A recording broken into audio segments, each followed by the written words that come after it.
budidaya tanaman hortikultura.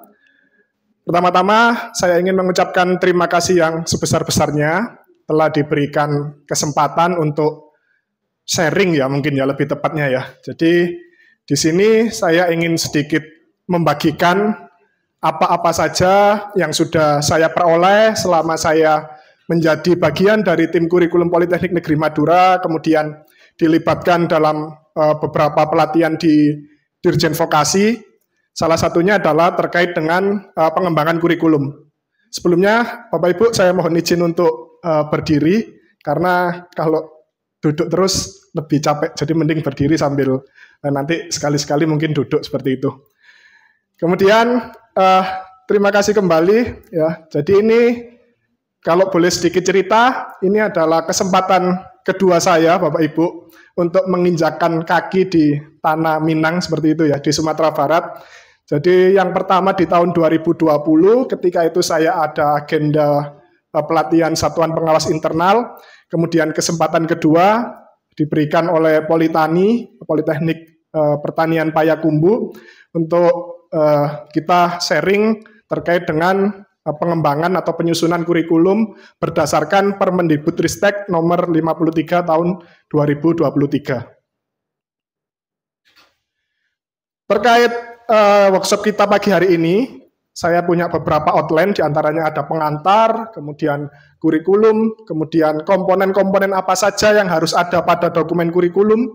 Ya, jadi diksi, ya, Dirjen Vokasi dalam hal ini, karena saya dosen muda, ya, anggap aja muda nih Bapak Ibu, karena saya kelahiran 91, jika kemarin saya sempat bersama dengan Pak Beni, hampir satu harian penuh. Pak Beni itu sepantaran ayah saya, Bapak Ibu. Jadi saya di sini menganggap diri saya masih muda, mungkin seperti itu.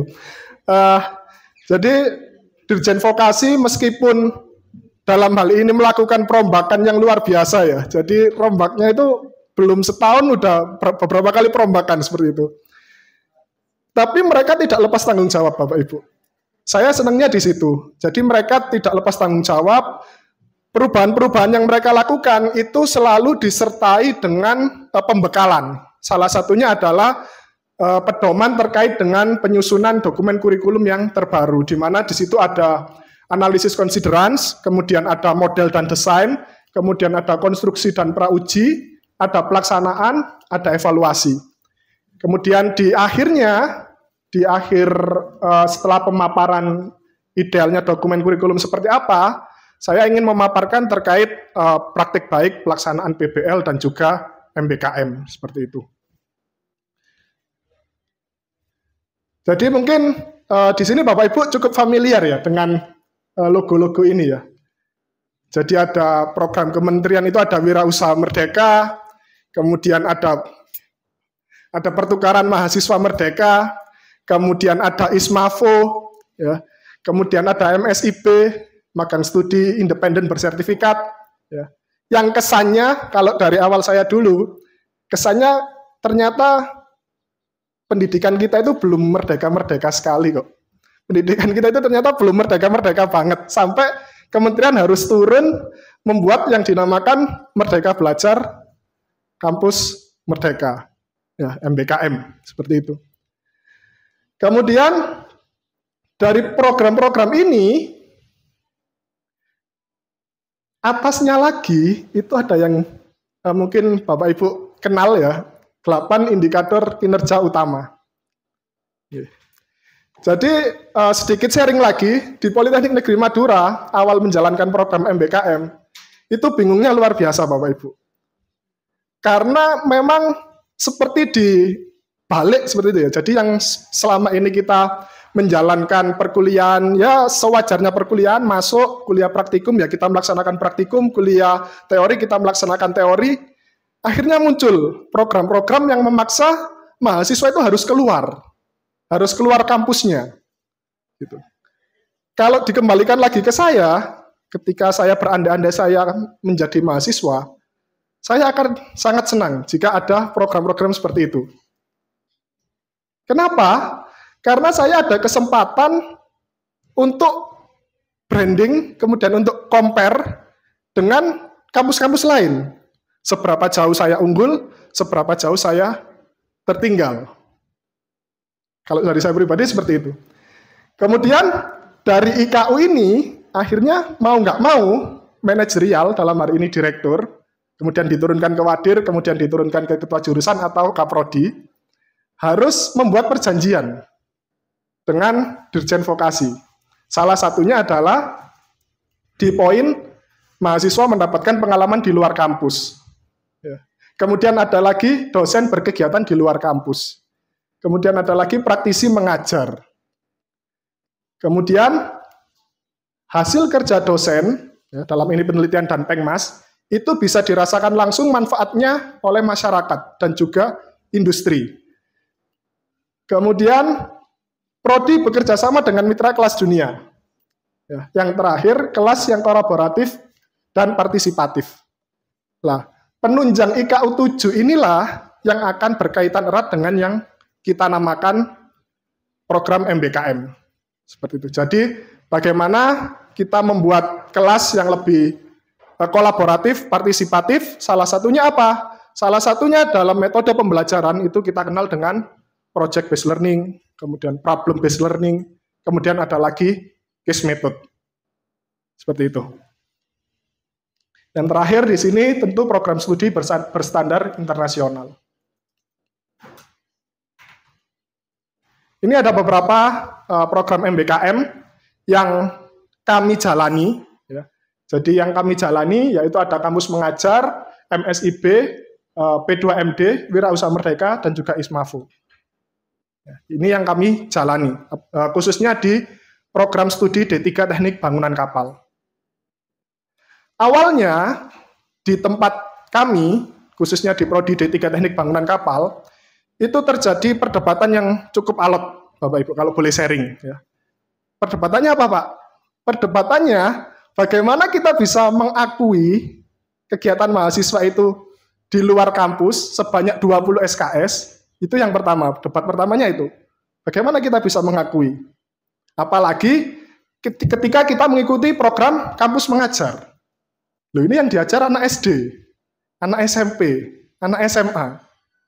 Sedangkan capaian pembelajaran lulusan yang dijanjikan di program studi kami, itu tidak ada capaian pembelajaran lulusan yang mengakomodir ini, kampus mengajar. Ya, seperti itu kasusnya. Sedangkan dari pimpinan, itu selalu menuntut, mau nggak mau, prodi harus ikut kementerian. Mungkin sama nggak kondisinya nggak? Mungkin sama kondisinya. Jadi mau tidak mau prodi harus ikut kementerian.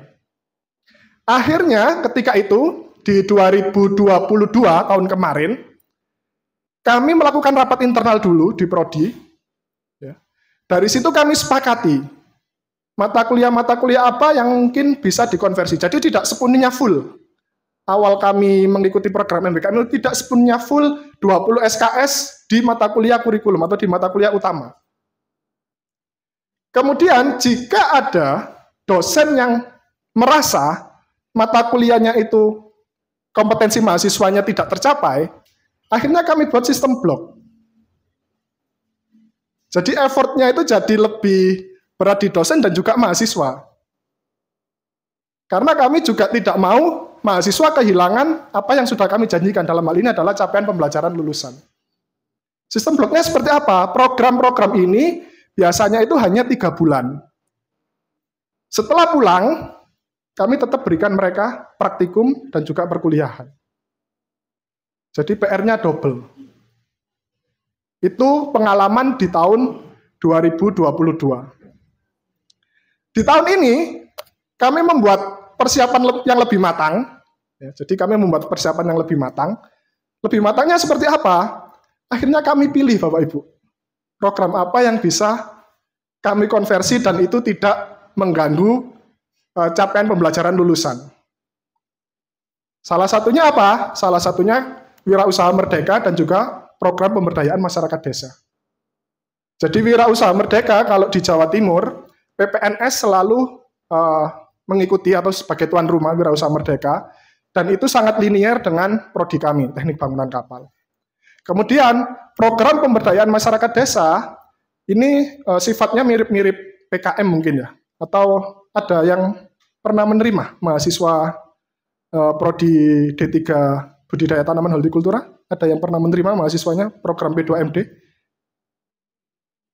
Belum ya? Nah, kalau program P2MD ini saya senangnya dia itu mirip PKM Bapak Ibu, tapi dananya sangat besar. Kalau PKM kan sekarang hanya terbatas di 8 juta sampai 12. Kalau P2MD itu bisa sampai 25 sampai 30 juta. Jadi anak-anak mau buat proyek apapun itu lebih leluasa. Gitu, Bapak Ibu ya. Jadi akhirnya di tahun ini setelah belajar dari pengalaman tahun lalu, kami lebih memilih di dua program ini, Wirausaha Merdeka dan juga P2MD. Di luar dengan program matching fund-nya dosen. Jadi alhamdulillah untuk tahun ini Poltera itu dapat 10 matching fund, dan prodi kami di 3 bangunan kapal itu dapat 3 judul matching fund.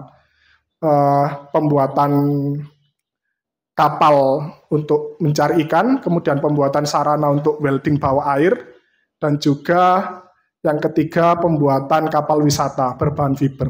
Lah, 3 ini yang akhirnya kami jadikan sebagai MBKM dan juga PBL untuk mengakomodir apa? Linearitas itu tadi. Jadi kan kita nggak mungkin ya Bapak Ibu ya pasrah, kementerian kok perubahannya besar-besaran ya, kok larinya kencang sekali. Tapi kita harus mulai beradaptasi, kita harus mulai tune in, mulai mengakali, kira-kira program apa yang tetap linear sehingga CPL mahasiswa kita tercapai, dan kita tidak perlu harus kuliah di belakang dengan sistem blok dan lain-lain yang dimana itu merugikan mahasiswa juga. Karena mahasiswa ketika mengikuti program MBKM pasti pengennya ya udah, kami inginnya diakui sebagai 20 SKS. Kami tidak ingin lagi mengikuti perkuliahan gitu. Sedangkan dari sisi dosen ada CPL yang pasti tidak akan bisa terpenuhi ketika mahasiswa ikut program MBKM. Seperti itu.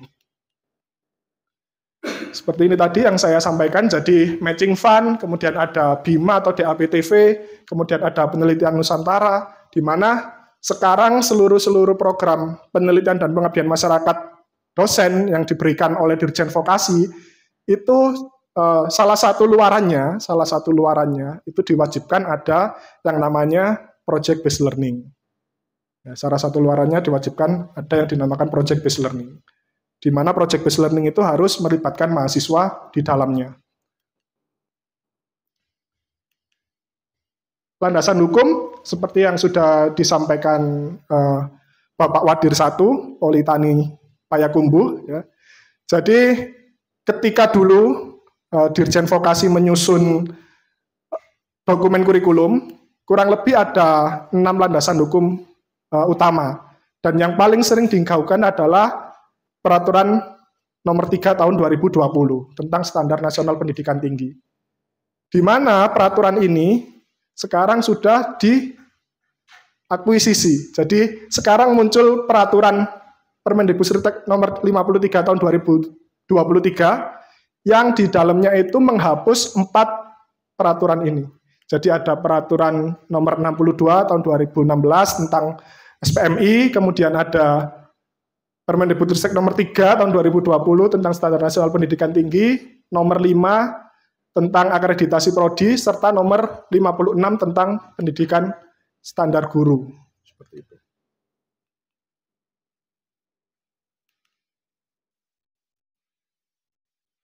Menyambung seperti yang disampaikan Bapak Wadir 1, ya, benar sekali bahwasanya Permendikbudristek nomor 53 itu memang dibuat lebih fleksibel. Jadi bolanya itu ada di institusi yang nanti akan diturunkan ke jurusan dan prodi.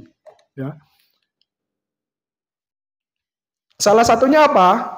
Misalkan ini, kalau dulu ketika kita membuat CPL berdasarkan Permendikbudristek nomor 3 tahun 2023, itu selalu ada yang dinamakan aspek sikap dan juga aspek pengetahuan, keterampilan umum, keterampilan khusus. Di mana sikap dan keterampilan umum itu harus mengikuti Permendikbudristek nomor 3. Sedangkan sekarang di nomor 53 itu kita boleh menentukan sendiri.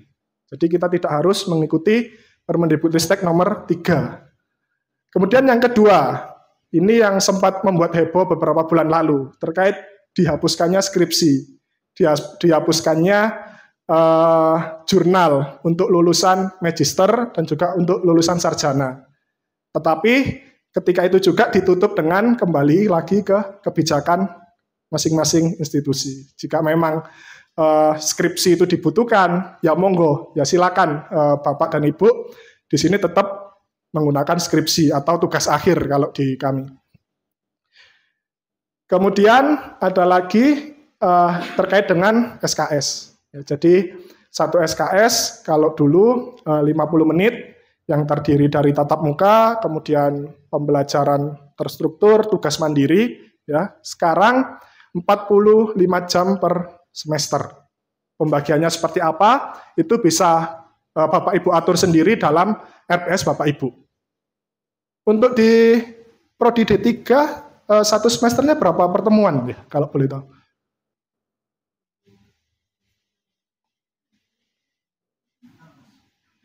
16 di luar evaluasi.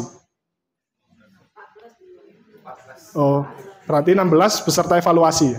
Ya, sama berarti. Jadi di kami juga awalnya di kami 16, kemudian sekarang diubah jadi 14.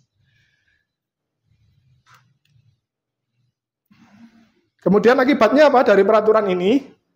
Akibatnya adalah perguruan tinggi kurang leluasa merancang proses dan bentuk pembelajaran sesuai kebutuhan keilmuan. Dari peraturan sebelumnya ya. Jadi akibatnya perguruan tinggi kurang leluasa merancang proses dan bentuk pembelajaran sesuai dengan kebutuhan keilmuan dan perkembangan teknologi. Nah, ini beberapa penyederhanaan ya. Jadi ini bisa Bapak Ibu akses juga di pemaparannya Dirjen. Jadi Dirjen sudah memaparkan bahwa misalkan di sini adalah penelitian dan pengabdian. Kalau dulu ada 7 standar, mungkin teman-teman P3M yang lebih paham ya, ada 7 standar, sekarang disederhanakan menjadi 3, yaitu luaran, proses, masukan. Kemudian ada lagi terkait dengan kompetensi yang tadi sudah saya sampaikan, ya. Jadi sikap pengetahuan umum dijabarkan terpisah dan secara rinci. Kalau sekarang kompetensi tidak dijabarkan lagi secara rinci. Ya. Perguruan tinggi bisa merumuskan itu dengan melibatkan stakeholder. Ya. Jadi saya selalu teringat bahwa kita sebagai perguruan tinggi hakikatnya tidak bisa berdiri sendiri. Jadi perguruan tinggi butuh mitra, khususnya industri, kemudian butuh juga masyarakat, ya. Di mana di situ akhirnya muncul yang namanya komunitas. Ada lagi juga prodi sejenis. Ya, jadi di peraturan baru ini, ketika kita menentukan capaian pembelajaran lulusan, kita harus melibatkan paling tidak mitra industri dan juga perguruan tinggi dengan program studi sejenis. Seperti itu. Kalau di pertanian sudah ada ini ya, komunitasnya ya, Bapak Ibu ya. Sudah ada lah, itu lebih enak. Karena kalau di kami di teknik bangunan kapal itu belum ada. Jadi untuk kita melakukan perkumpulan program studi sejenis itu biasanya sifatnya berupa undangan, kemudian kita mengundang misalkan ITS, kemudian PPNS, di mana ITS pun itu cenderungnya S1. Jadi biasanya PPNS ataupun Undip, seperti itu. Kalau sudah ada perkumpulan atau asosiasi program studi sejenis itu lebih enak. Kemudian ini tadi terkait dengan SKS, ya, jadi satu SKS tatap muka 50 menit per minggu, penugasan terus-menerus 60 menit per minggu, kegiatan mandiri 60 menit per minggu, itu diubah menjadi satu SKS adalah 45 jam per semester. Jadi hitungannya per semester. Mencapainya seperti apa? Itu adalah kebijakan dari masing-masing program studi yang nanti harus disosialisasikan ke dosen-dosen masing-masing. Kemudian ini akreditasi, ya. Jadi kalau intinya kalau saya tangkap di Permendikbudristek nomor 53 ini, akreditasi tidak akan lagi dibebankan biaya seperti itu. Jadi biayanya akan ditanggung oleh kementerian. Tapi praktiknya sampai kemarin kami ada prodi yang akreditasi itu juga tetap bayar di Lamtek dan bayarnya ternyata lumayan puluhan juta, sekitar 50 atau 70 seperti itu. Tapi memang progresnya jauh lebih cepat dibandingkan dengan ketika kita melakukan akreditasi BAN PT.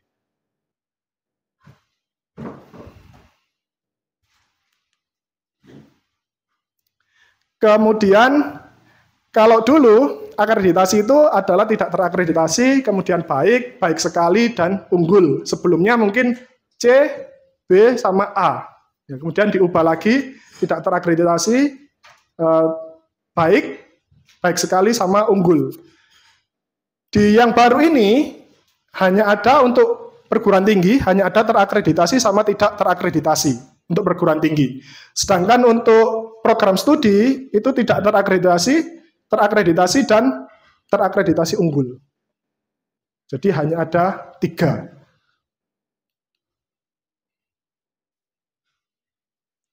Seperti yang saya sampaikan sebelumnya, biaya akreditasi program studi oleh LAM dibebankan pada perguruan tinggi, ini aturan sebelumnya, yang sekarang bersifat wajib, tapi status terakreditasi unggul tidak bersifat wajib. Pemerintah menanggung biaya asesmen untuk status terakreditasi. Jadi biayanya ditanggung oleh pemerintah.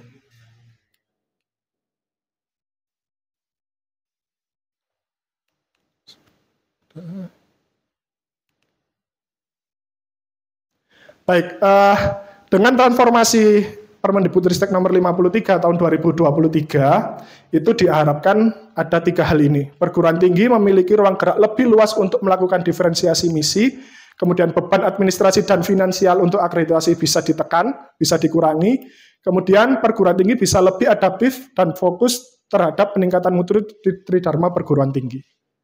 Jadi harapan besarnya dari Dirjen Vokasi atau Kementerian Pendidikan dan Kebudayaan adalah 3 hal ini. Baik, sampai sini mungkin ada yang perlu didiskusikan, Bapak Ibu. Ya. Ya. Tapi ada terbaca oleh saya dari kalau kita kan vokasi ya. Ya. Vokasi itu dikatakan banyak prakteknya di balik. Betul. Betul. Kemudian ada peraturan yang mengatakan kalau mahasiswa bisa ujian dan 87,5% baru dia bisa jadi di bawah. Nah sekarang tadi kan ada 45 jam untuk 1 semester. Kalau itu tidak tercapai akibat dari misalnya alat atau praktek yang tidak ada, apakah itu mata kuliah yang bersangkutan masih bisa berlaku dan semester itu? Artinya bisa diuji nggak? Oke, baik. Baik, mohon maaf Pak, dengan Pak siapa Pak? Ya, baik, terima kasih Pak Darmansyah. Menarik sekali ya. Jadi kondisi yang sama juga dialami di kami. Bagaimana ketika praktikum itu ada terkendala misalkan peralatan yang tidak memenuhi, atau misalkan mahasiswanya 20, alatnya cuma 10 misalkan. Ya. Jadi kalau di kami Pak, mau tidak mau memang harus ada effort lebih Pak. Jadi bagaimana alat 10 ini harus tetap bisa digunakan oleh 20 mahasiswa ini, entah itu pembagian jam, ya memang akan riskan sekali lagi. Karena misalkan dapat jam pagi sama jam siang itu pasti berbeda kondisinya. Tapi kita harus tetap mengejar capaian pembelajaran lulusan atau kompetensi lulusan yang sudah kita janjikan di mata kuliah itu. Jadi memang effortnya harus lebih. Dan kalau mau dihilangkan misalkan, apakah mata kuliah itu harus ada atau dihilangkan dengan adanya kendala itu? Ya, itu yang tahu kondisinya adalah prodi. Tahu dari mana? Prodi bisa mengadakan diskusi dengan stakeholder, dengan industri, dengan mitra. Apakah mata kuliah A ini itu masih dibutuhkan? Lah, ketika industri masih butuh, mau nggak mau kita harus tetap adakan mata kuliah ini, karena industri masih butuh. Seperti itu jawaban dari saya, Pak. Ya, ini gini, Pak. Kita ini kan kalau vokasi sistemnya paket, betul. Ya. Yang saya maksud tadi bukan karena peralatannya. Kalau kurang oke lah, mungkin bisa kita akal-akali.